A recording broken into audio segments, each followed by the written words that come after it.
What is the plan for Africa's natural resources? What is it? Who knows it? Do you know it? Does your politician know it? Does your president know it? And more importantly, have we ever asked them to show it? For those that do not know me, my name is Timothy, and we run a WhatsApp group for the Black diaspora, a space where we study the moves shaping the future of Black lives everywhere. We're also working on an upcoming book, The $1 Economy. Join the waiting list on Substack for early access to the book. We also host a live Zoom meeting every last Friday of the month. All these links are in the bio. Every time the news breaks, Kenya discovers gold, Namibia strikes oil, Mozambique finds gas. What is the first instinct? It's never, how do we develop this ourselves? It's always, which foreign country is coming to invest? It's like we're screaming at the top of our lungs, hey, we have found a new toy over here. Who wants to play with it? There's no African country that can clearly explain, step by step, how its natural resources will be extracted, processed, refined, and reinvested by Africans. But we're always shocked that everyone else already has a plan for what's under our soil.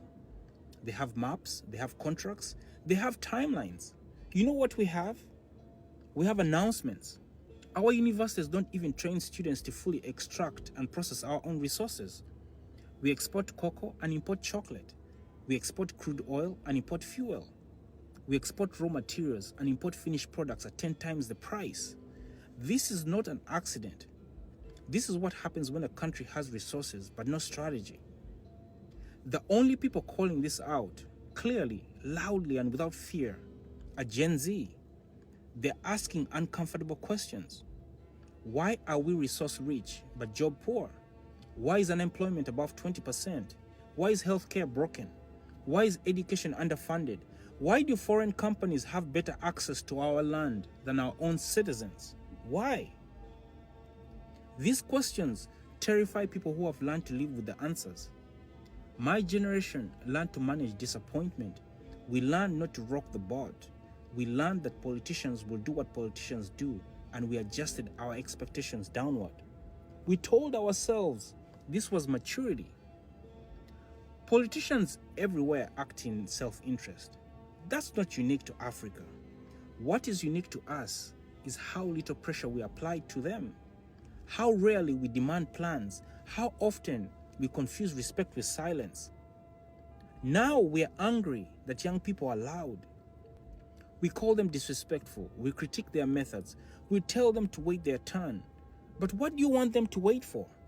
For all the land to be leased? For all the minerals to be signed away? For all our children to wake up one day as tenants on their own continent? This is what you want them to wait for? If that happens, it won't be because politicians failed us. It will be because we didn't ask questions. 60 years after independence, too many African states still look like colonies, not because independence was fake, but because ownership was never completed. Political flags were raised, economic control was not. So before I go, stop being angry at young people for demanding answers. They're not being disrespectful, they're being responsible.